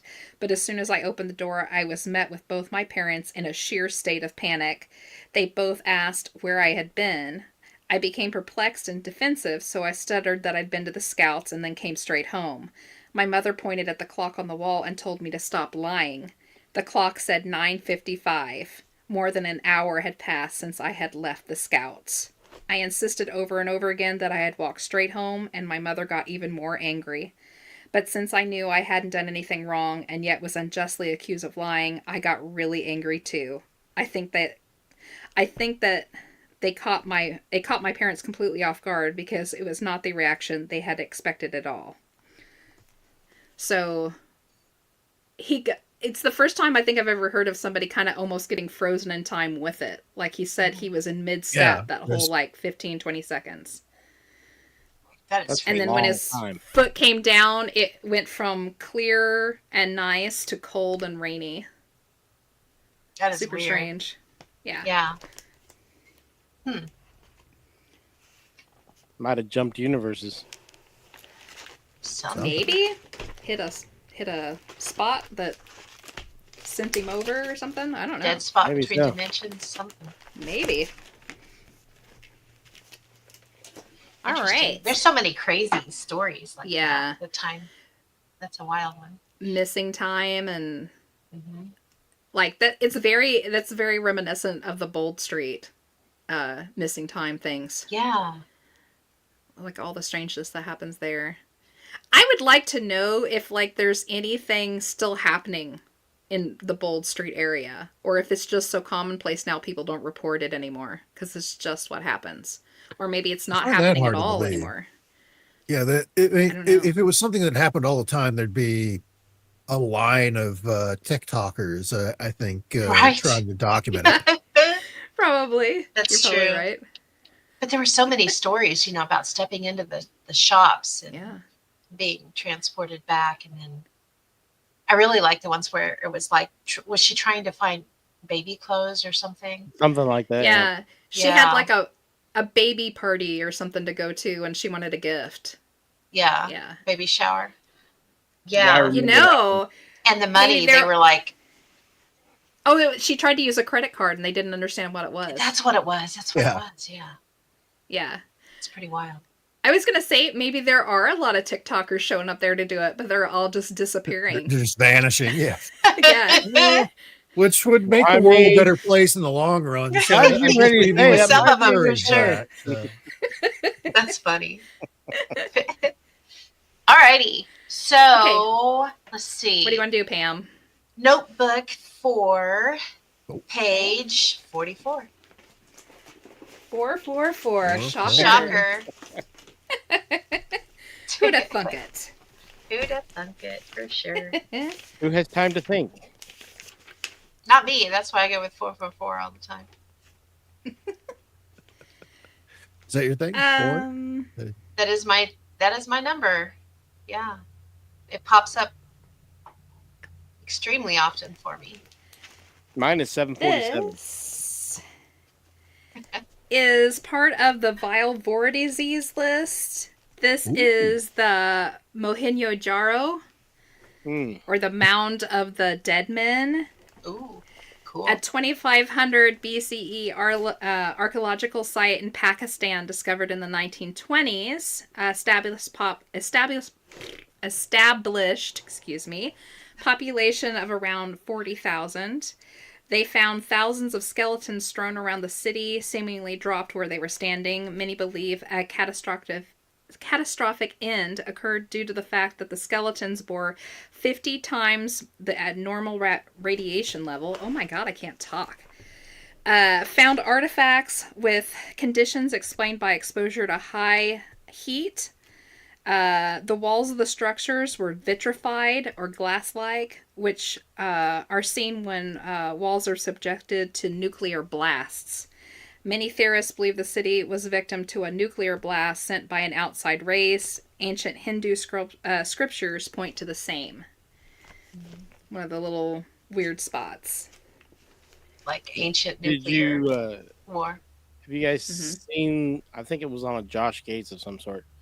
There is a city where Sodom and Gomorrah should be, from the descriptions, that was destroyed pretty much in an instant, and it has the vitrified stuff on the pottery and the walls.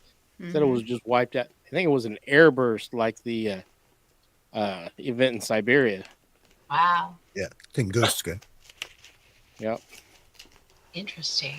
So it happens once in a while, and yeah, it could very well be. When I hear vitrified, I always think of the vitrified bricks. The vitrified Yeah. brick company that we had around here. Mm-hmm. Because we see it on the older bricks. Yep. Yeah, Okay. just what I think of. I Yay! assume they're Thanks, Jeff. glazed like on one side. Absolutely. I'm not sure. I don't know. I guess they just blasted them with heat to make them. I don't know. I guess. Maybe. I don't know. I don't actually know much about the brick making process. Me either. We But I used to know make that them out of mud. our area had like a brick plant every 5 feet. It So Really? yeah. Yeah. Yes. It's terrible. Like if you just like go walk down one of the brick streets in Caney or just down the sidewalks or whatever, you'll find 100 different styles. I mean, we even have ones that say "Don't spit on us." Yeah. Don't Yeah. spit. Don't spit Well, it on the doesn't say bricks. us. It says "Don't spit on the bricks." Yeah. Yeah. They're laid in the sidewalk. as a warning to not spit on the brick sidewalks. There's a lot Yeah. of Katy bricks out there still. There's Coffeyville bricks. Mm-hmm. In fact, The they ones helped out make of us the Peru. super fun site we are today. Yeah. Woohoo! Sad but true. All right. So, does anybody else in the chats, would you like to go for round 3? Anybody want to Yeah. try another one? We still We got got a it. little bit of More time. round. Yeah. We got a few more minutes. We can do a couple more. Or Enzo, would you like to pick another one? Sure. Yeah. I would like Notebook 3, page 87. 87. It was a great year. It was a good year. It's here I I was in graduated high school. college. I was I traveling the world. graduated high school that year. Where were you? Well, I went to like basic training in like December of '85. By Oh, 87, I was wandering all over the place. I was busy until like the late '90s. I was That's always awesome. off. I know the Yeah. hardships. I mean, all those motels without a swimming pool. That's rough. Hey, This it's- is part of the.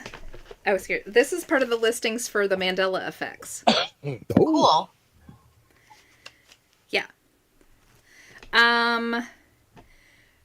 So this starts on 23 of, I don't know how many is on this listing, 47. like 50. So, yeah.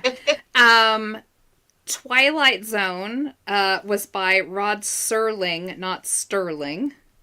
Yep, that's correct. That is Yeah. Sterling.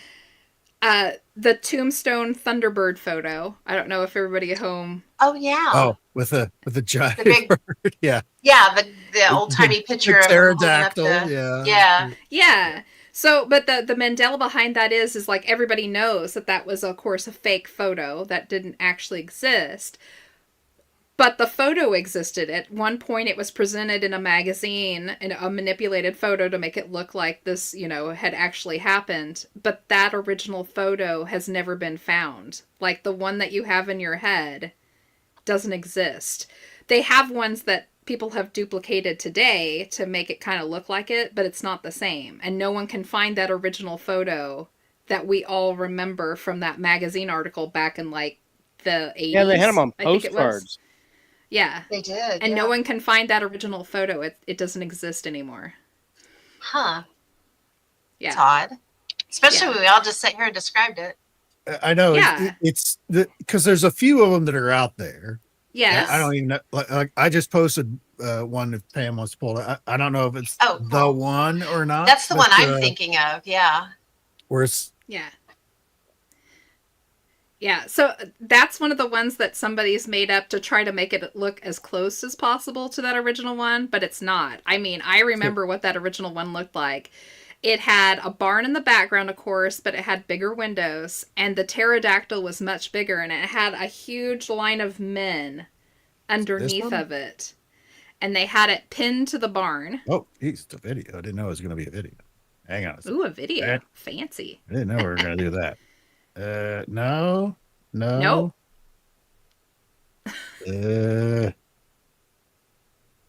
No.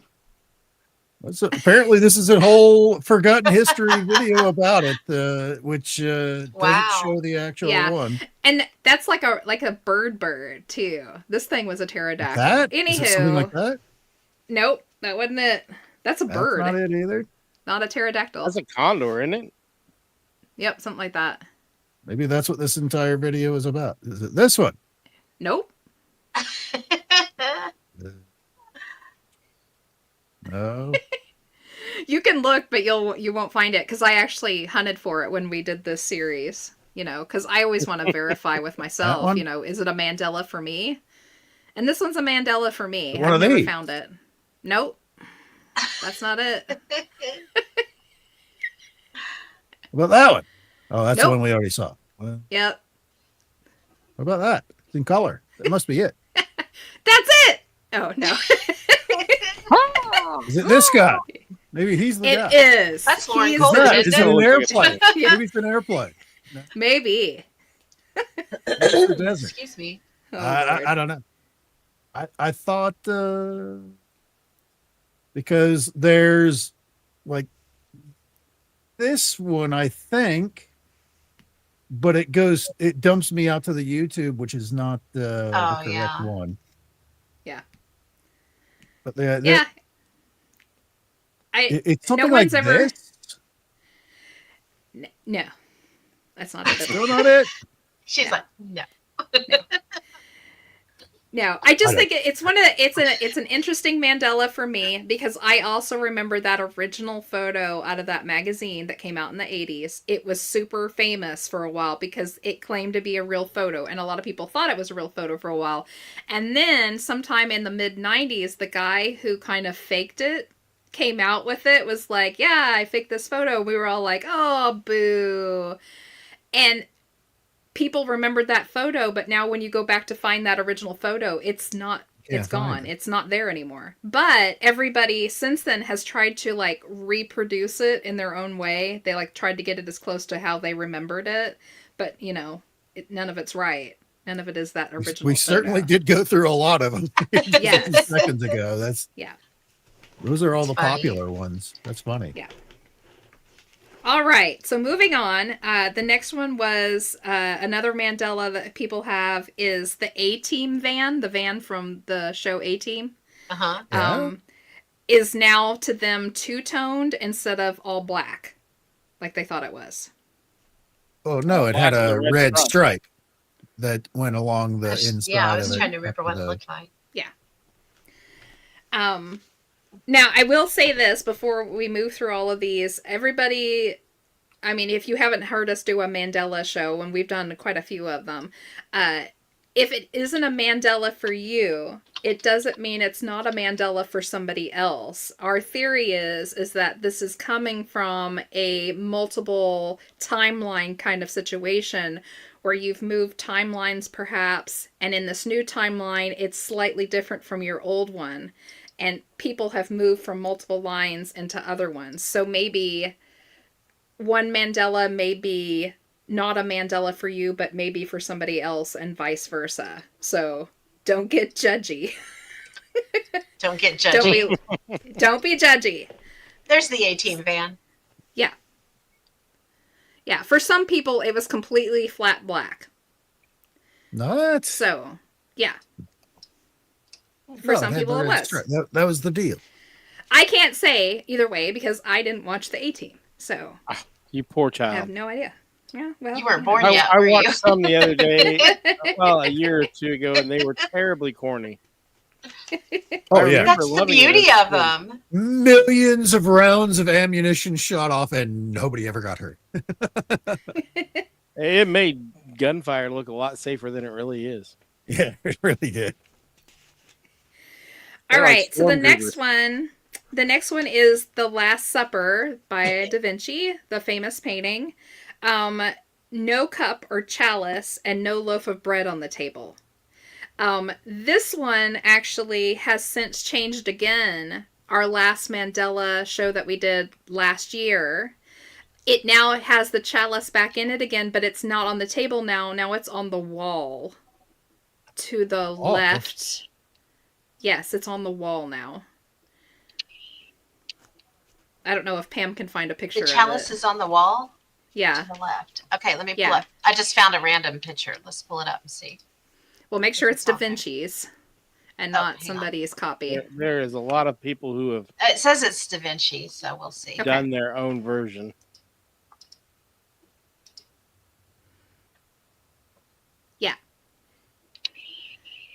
So if you look up at that last panel on the wall to the left, that's where the chalice is now. Up to the left, Yeah. facing which way? This like Yeah, right there. The over a little bit, that gray section. Yeah, it's literally like impressed upon that wall now. It's crazy as it sounds. It totally is. okay. Yeah, it has Well, it's since definitely moved. not on the table anymore. And it used to I was be. gonna see if I I could remember find it being on the table. a bigger picture. Oh, Let me crud. drop it and see if I can. I'm always.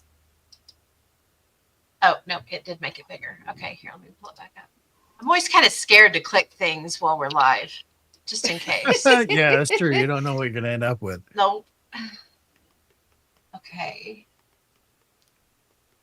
Huh. I'm looking, but I'm not seeing it.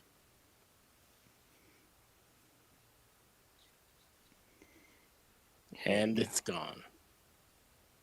I don't see a chalice at all. I do. Hold on. I'm trying to get it pulled up big and not. What? I mean, I did Da Vinci The Last Supper, probably very similar to what Pam did. And there's a zillion different variations of the same picture, but they're not all the same. Yeah, No. you gotta go to Da Vinci's, not the copies. This is The Last Supper Restored Da Vinci. Let me see. Let me stop sharing again and try another one.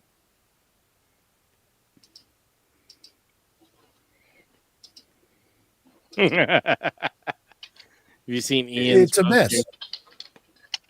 I love it when a Plandella comes together. It's actually very clever. There it is. That's It very is. good. Very clever. Okay, it's kind of hard to see, but let me see if I can get it to. All right. There we go. Yep, up in the grave. Oh, well, you can see it on there. Okay. I think I found it. All right. Hang on. I just Open found a that picture that one. shows it. So let me pull that up. Magically on the wall. Oh, it's going to be between- tiny.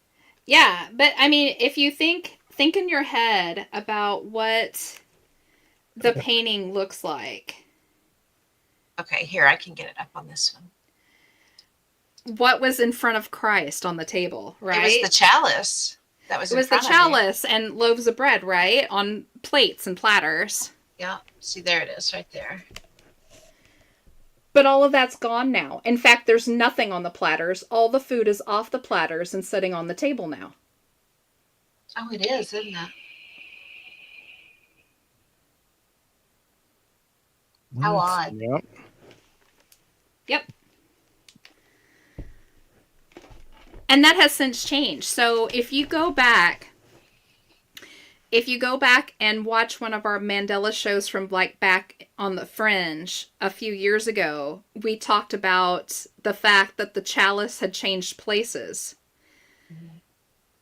And we did a Mandela on Bordertown Strange, I believe, or maybe it was on the Fringe again last year. And we talked about how the fact that the chalice was missing completely. And then the last one was the chalice has moved up to the wall. So it's consistently changing. You have chose wisely. You chose poorly. Yes. Yeah. I don't like saying that I completely believe in something or something is for sure real, because I always think that you should leave things open-ended.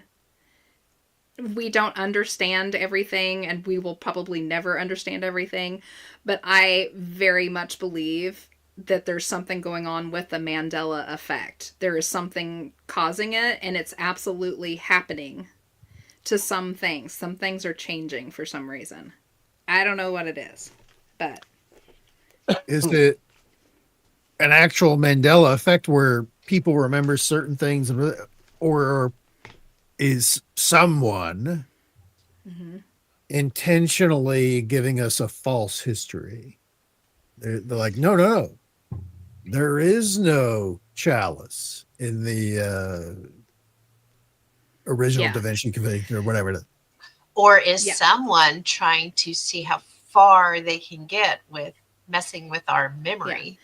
And that could be true too. There's something going on somewhere. Like that would explain the residue that people talk about, residue, where they find, something has changed, but they can still find references to it in like pop culture and videos and. But I mean, huge one. So saying, but then that works for that situation too, because if they were scrubbing the internet and trying to clean it all off, they would obviously miss some stuff. But- So but that might if be an option. they pollute in like some different version of whatever it is, Yeah. you're confused. I mean, like I just went into Google. I put Da Vinci Last Supper. I went to images, and like the first 12 or so different things Are all different. can't even agree on the original picture. I mean, the original painting, there's like a dais or something right in front of where Christ is, and some of them there isn't, where you can see his feet. Yeah. It's like, Yeah. all right, well, which one is it? It can't both be true.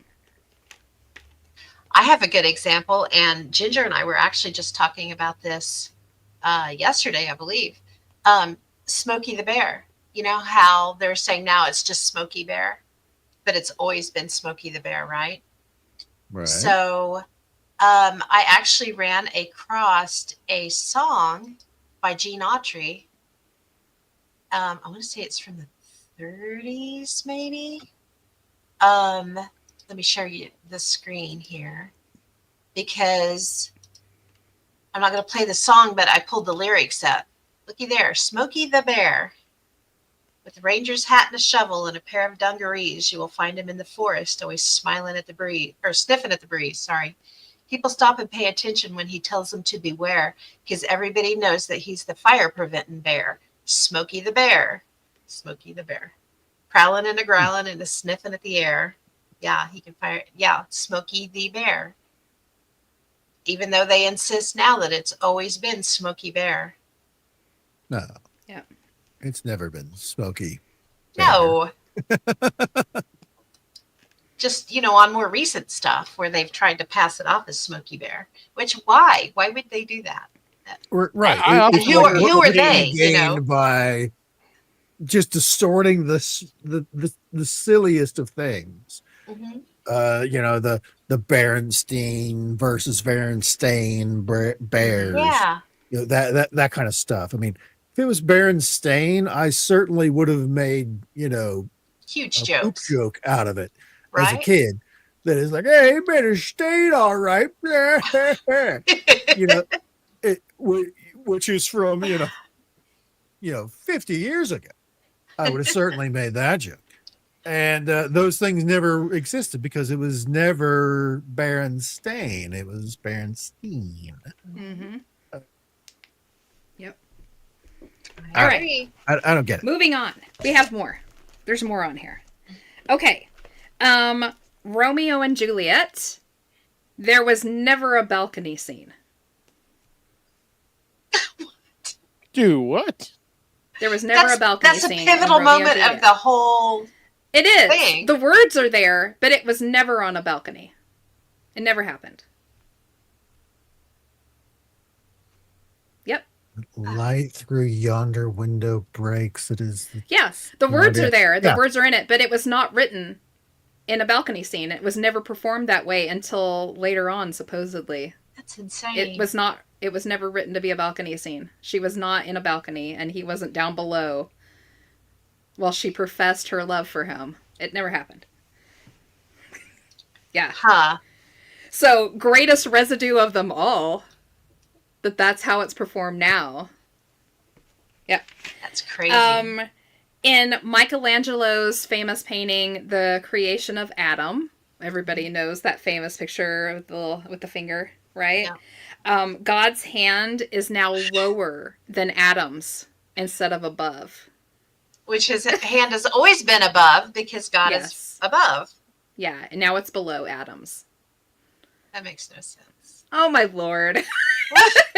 For everybody at home, we just got to watch Mark and Enzo recreate that painting. It was spectacular, gentlemen. You was really, wonderful. truly need to watch the Yeah. YouTube video of this. No, podcast. you It probably was- don't want to. It was really like I was staring up at the ceiling of the Sistine Yes. Chapel. It was amazing. It was amazing. Thank you so much for that. Oh no. We're getting really close to 9. I don't know. Do you want to? Oh, we And we are. We have It one is, more yeah. person, that had another one in the chat. if Okay, you want let's to. do the one more, and then we'll hit Okay. it. Okay. What do we got? Notebook 4, page 76. Okay. 76. Oh, and Sharon said a little bit ago she loved the A-Team and it was black. Interesting. Oh, really? There was not a red stripe in your 18? Not for her. That's interesting. Yeah.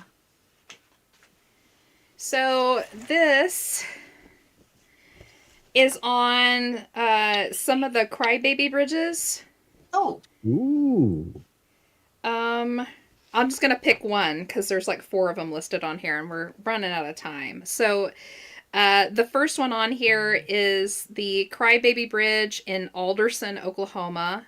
The site of a single-lane ironwork bridge, now replaced by a new modern concrete and steel. Many locals have told the story of hearing a baby's cry from beneath the bridge late at night, and even some sightings of what appears to be a faintly glowing image of a woman hovering just above the rocky floor of the creek.